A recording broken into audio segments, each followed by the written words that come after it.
피로 들여진 헌금 쓰일 곳에 쓰여야 한다라고 하는 제목으로 주신 말씀 나누도록 하겠습니다. 오늘 말씀에 보니까 재물 얘기를 좀 합니다. 재물, 돈 얘기를 좀 하고 있습니다. 사실은 후원금에 관한 얘기를 지금 하고 있는 도중인데요. 한번 살펴보시면 10절 말씀에 보세요. 내가 주 안에서 크게 기뻐함은 너희가 나를 생각하던 것이 이제 다시 싹이 났다라고 말하고 있습니다. 바울에 대한 후원의 동기가 다시 빌립보 교회 내에서 일어나고 있다는 그런 이야기를 지금 하고 있는 겁니다. 그러면서 11절에 보니까 내가 궁핍함으로 말하는 것이 아니다. 오히려 지금 사도는 어떠한 형편, 즉 돈이나 쓸 것이 풍족하지 않던지 간에 그러한 주변의 자신의 상황과 상관없이 지금 스스로가 믿음 안에서의 내가 누리는 만족이 무엇인지 사도는 깨닫고 있다. 그렇게 이야기를 하고 있습니다.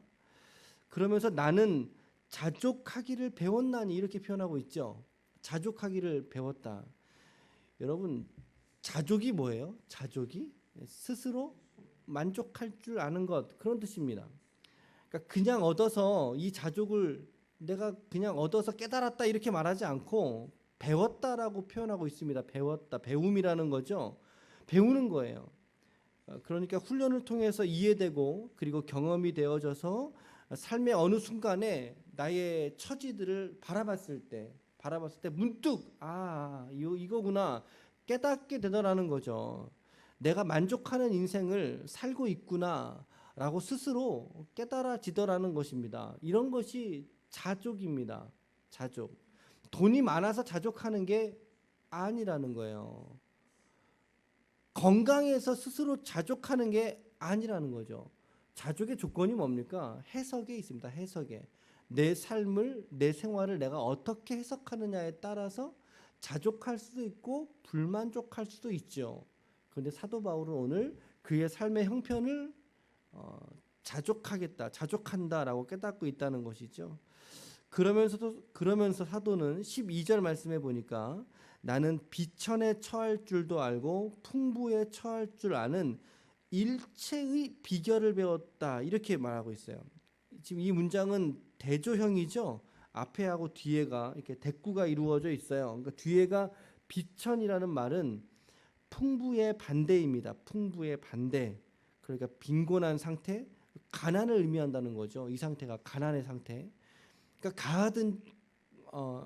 가난하든지 아니면 부하든지 사도는 그 안에서 자족할 수 있는 일체의 비결을 배웠다. 근데 그 일체의 비결이 무엇인지는 정확하게 말하고 있지는 않지만 우리가 문맥적인 분위기로 파악할 수 있겠어요. 여러분, 일체의 비결이 뭐겠어요?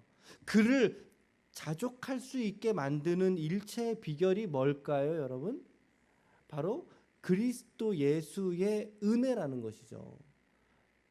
하나님 아버지께서 예수를 그리스도로 자기에게 베푸신 그 은혜, 그 어떤 영향력, 이렇게 표현하면 우리가 좋을 것 같아요. 일체의 비결, 예수 그리스도의 은혜에 있더라는 것입니다. 이 정도 우리가 해석을 하면 좋을 것 같고요. 그러면서 13절에 보니까 우리가 정말 많이 애송하는 구절 또 나오죠. 13절에 아마 이 말씀 모르시는 분은 한 분도 없을 거예요. 다 같이 한번 읽어볼까요? 시작. 내게 능력 주시는 자 안에서 내가 모든 것을 할 수 있느니라. 내가 모든 것을 할 수 있느니라. 사실 이 말씀은 이 문맥 안에서 보자면 지금 어떤 얘기 하고 있는 거예요? 사도 바울이 돈 얘기하고 있는 중이에요. 연보, 후원에 관한 얘기를 하고 있는 거예요. 그러니까 빌립보 교회의 재정적인 지원이 적거나 없었을 때라도 라고 하는 게 바닥에 깔려 있어요. 그걸 깔고 지금 사도는 얘기하는 거죠. 내게 능력 주시는 자 안에서 교회가 재정적인 지원이 없을지라도 너희 교회가 여적지 나를 한번 지원을 해줬는데 그 지원이 없을지라도 나는 모든 것을 할 수 있는 사람이야. 그게 지금 깔려있는 고백이에요. 그런데 너희들이 일부라도 나에게 후원을 한다니까 참 좋구나. 너무나 좋구나. 그런 의미라는 거죠. 사도 바울의 기쁨이 이렇게 좀 묻어 있는 그런 내용이라는 것입니다. 그러면서 바로 뒤에 15절에 보니까 내가 마게도냐를 떠날 때에 주고받는 내 일이라고 말하죠. 참여한 교회가 너희 외에 몇 군데가 있었대요? 너희 외에 아무도 없었느니라. 그러니까 지금 빌립보 교회만 바울의 후원 교회가 됐던 거예요. 지금 바울의 후원 교회가 바울이 그것을 마음 깊이 감사하고 있던 거죠. 그런데 그것에만 그치지 않고 빌립보 교회는 어떻게 합니까? 16절 보세요. 16절에 같이 한번 읽을까요? 시작. 데살로니가에 있을 때에도 너희가 한 번뿐 아니라 두 번이나 나의 쓸 것을 보내었도다. 나의 쓸 것이라고 말하죠. 나의 쓸 것. 어떤 필요한 재화일 수 있어요. 재화. 물건일 수도 있는데 저는 분명히 이건 재정이다라는 생각이 들어요. 재정이다. 그런데 그 후원금을 지금 누가 가지고 왔어요? 누구 편으로 보냈죠? 앞전에 에바브로디도 편에 바울이 받게 된 거예요. 그래서 그 후원금을 받고 나서 이제 빌립보 교회를 축복합니다. 19절과 20절인데 나의 하나님이 그리스도 예수 안에서 영광 가운데 그 풍성한 대로 너희의 모든 쓸 것을 채우시리라. 하나님 곧 우리 아버지께 세세무궁하도록 영광을 돌릴지어다. 아멘. 그러면서 마지막에 바울은 모든 형제에게 문안을 부탁하죠. 그러면서 23절에 강복을 선언하고 있습니다. 23절 시작. 주 예수 그리스도의 은혜가 너희 심령에 있을지어다. 빌립보서가 이렇게 마치게 됩니다. 오늘 두 가지로 적용을 해보겠습니다. 첫 번째로는 돈으로 하나님께 영광이 될 수 있다는 것입니다. 여러분, 돈으로 하나님께도 영광이 될 수 있다는 것입니다. 돈이라고 하는 것은요, 가치가 중립적인 거죠. 중립적인 겁니다. 그 돈을 가지고 어떻게 벌고 어떻게 쓰고 그리고 어떻게 소비하는 자가 그것이 관건이지, 돈 자체는 어떤 방향성을 갖고 있지 않다는 거죠. 오늘 말씀에 보면 지금 빌립보 교회가 사도 바울에게 최소한 몇 번 후원을 한 거예요. 그러면 그렇죠. 그렇죠. 3번 아니겠어요? 마게도냐에 있을 때 한 번, 데살로니가에 있을 때 최소한 2번이라 그랬으니까 몇 번이겠어요? 3번 이상, 최소한 3번 이상의 재정적인 지원을 마다하지 않고 지금 바울 섬기지 않았습니까? 그러니까 적어도 3회 이상의 재정적인 지원을 했던 거죠. 그러한 지원을 받으면서 바울의 마음에는 감동이 일어나게 되고 18절 하반절을 보시면요. 이는 이렇게 돼 있어요. 이는 여기서 이는이 뭘 받는 거예요? 앞에서 너희들이 나에게 후원한 거, 연보한 거, 나에게 헌금 보내준 거, 이것은 받으실 만한 향기로운 제물이다. 하나님 앞에. 그래서 하나님을 기쁘게 한 것이다라고 말하잖아요. 그렇죠? 너희가 나에게 후원을 했으니까 내가 기쁘다라고 말한 게 아니라 그 예물을 통해서 누가 기쁘시게 됐다는 거예요. 하나님이 기쁘시게 되었다. 하나님을 기쁘시게 했다는 것입니다. 그러면서 하나님 곧 우리 아버지께 세세무궁하도록 영광을 돌릴지어다. 여러분, 교회는요, 돈 잘 써야 됩니다. 돈 잘 써야 돼요. 특별히 대부분의 교회의 재정들은 뭐예요? 여러분들의 헌금입니다. 아니, 우리들의 헌금입니다. 그렇죠? 여러분, 그 헌금들이 어떻게 들여진 돈이에요, 여러분? 어떻게 들여진 돈이죠? 남아서 가져오신 거예요, 여러분? 쓰다가 남으니까 가져온 겁니까? 그게 헌금인가요? 아니요, 그렇지 않아요. 그런 거 아니에요. 10분의 1을 구별하고 드리는 거, 11조 헌금, 정말 어려운 겁니다. 정말 보통의 결단이 아니고서는 11조 헌금 감당할 수 없어요. 그래서 교회 헌금의 상당수 포지션도 역시 11조죠. 그것만 어려워요? 아니요. 주정헌금도 어려운 거예요. 주정헌금도. 감사헌금, 선교헌금, 어떤 분들은 건축헌금까지 나죠. 왜 이렇게 헌금 종류가 많어? 그러시는 분들도 있어요. 여러분 그게 쉬운 헌금들이냐는 거예요. 그게 아니 그렇지 않아요. 그게 어떤 헌금인데 마치 피고름을 짜내듯이 우리가 주님 앞에 가지고 나와서 덜덜덜 떨리는 손으로 드려지는 헌금 아니겠어요, 여러분? 신앙의 고백이 그 안에 담겨져 있을지라도 우리가 덜덜 떨리면서 주님께 바치는 거 아니냐고요. 우리가 경건한 마음으로. 우리 지난 입당 감사 예배 때에 어떤 분이 97만 원을 헌금하셨어요. 우리 예배 때 헌금을 감사 헌금으로. 그분이 분식집을 하거든요. 분식집을. 근데 아이들한테 1,000원, 2,000원 떡볶이 팔아가지고 말이죠.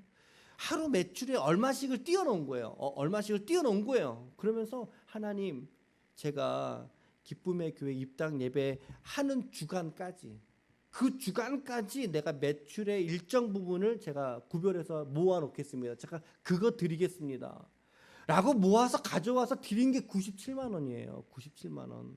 100만 원도 아니고 90만 원도 아니고. 여러분 그게 과연 돈일까요? 어떻게 생각하십니까, 여러분들은? 그게 과연 돈일까요? 그게 어떻게 돈이겠어요? 여러분 성도들의 헌금은 여러분들이 하나님 앞에 바치는 헌금은 돈은 결코 돈이 아니에요. 그들의 여러분들의 삶의 피고름이죠.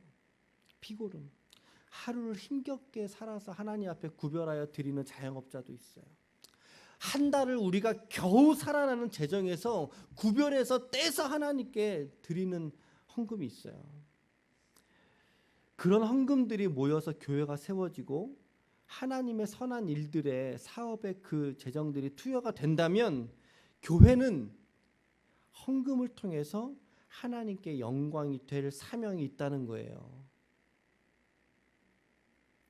그렇죠? 피로 드려진 헌금이 쓰일 곳에 합당하게 드려져야 된다는 거예요.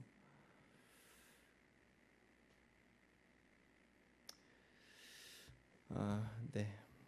여러분들의 가정의 재정 원칙 중에서도 특별히 하나님의 영광을 위하여 구별하여 쓰일 수 있는 이런 믿음의 재정 원칙들이 세워질 수 있기를 축복합니다. 여러분들의 가정에. 그리고 우리 교회도 마찬가지죠. 우리 교회도. 사실 좀 더 드릴 얘기가 있긴 한데 마음에 제가 무거운 마음이 없진 않은데 그러면서 두 번째로 우리가 섬기면 또다시 채우시는 게 하나님의 원리라는 거죠. 이게 참 너무 신비한 게 19절 말씀해 보십시오. 19절에 나의 하나님이 그리스도 예수 안에서 영광 가운데 그 풍성한 대로 너희 모든 쓸 것이라고 말합니다. 모든 쓸 것. 이거 적게 주신다는 거예요? 많게 주신다는 거예요? 많게 주신다는 거죠. 넉넉하게 채워주신다는 거예요. 이런 찬양의 가사가 있지요. 사랑은 참으로 버리는 것, 더 가지지 않는 것, 이상하다 동전 한 입, 움켜잡으면 없어지고 쓰고 빌려주면 풍성해져 땅 위에 가득 차네. 가사는 이제 쓰고 빌려주면이지만 그런데 오늘 말씀에 보니까 그렇게 교회가 사도 바울에게 헌신하고 후원하고 섬기게 될 때 하나님께서는 그들의 섬김보다 더 많은 것들로 채우시더라는 거죠. 내가 가지고 있을 때에는 그것을 가진 것을 어떻게 유지할까에 우리의 신경이 써져요. 그것에 우리의 에너지를 써요. 가진 게 많으면 많을수록 그 가진 것을 유지하기 위해 더 많은 신경을 쓰거든요. 정작 그 가지고 있던 것들을요. 그러나 오히려 담대하게 나누게 될 때, 교회가 더 섬기게 될 때, 그럴 때 하나님께서 예수 안에서의 영광 가운데 그 모든 풍성한 대로 교회의 우리의 모든 쓸 것을 채우시는 줄로 믿으시길 바랍니다. 이것이 바로 헌금과 재정의 원리죠. 가정 경제, 교회 재정의 원칙들이 성경적으로 잘 세워져 갈 수 있기를 기대합니다. 여러분 우리 교회를 위해서도 또 기도해 줄 수 있기를 바랍니다. 우리 연말로 지금 이제 나아가고 있으니까 우리 예결산이나 이러한 내년도에 재정의 기본적인 원칙들을 세워가야 될 것 같습니다. 정말 우리 기쁨의 교회가 우리 자신들만 먹고 우리 자신들만 쓰는 것에서 끝나지 않는 우리 교회의 재정 원칙이 되었으면 좋겠습니다. 여러분들이 눈물로 드려진 헌금들이 정말 올바로 주님이 원하시는 방향대로 정말 쓰여질 수 있도록, 과감하게 담대하게 쓰여질 수 있도록 여러분 기도해 줄 수 있기를 부탁드리겠습니다. 또한 뿐만 아니라 여러분 개인의 삶의 현장에서도 내가 이런 말씀 앞에 내가 순종하였더니 하나님께서 또한 나에게 이렇게 더 큰 은혜를 베풀어 주시더라, 이러한 간증들이 넘쳐나시는 삶이 되시기를 바랍니다. 아무쪼록 오늘 말씀을 통해서 다시 한번 우리 교회의 재정 원칙들, 그리고 피로 드려진 우리들의 헌금이 정말 하나님의 영광을 위하여서 쓰여지고 그런 우리 교회와 우리 성도들의 넉넉한 인생과 삶이 될 수 있도록 오늘 특별히 기도할 수 있는 그런 새벽이 되시기를 축복합니다. 아멘.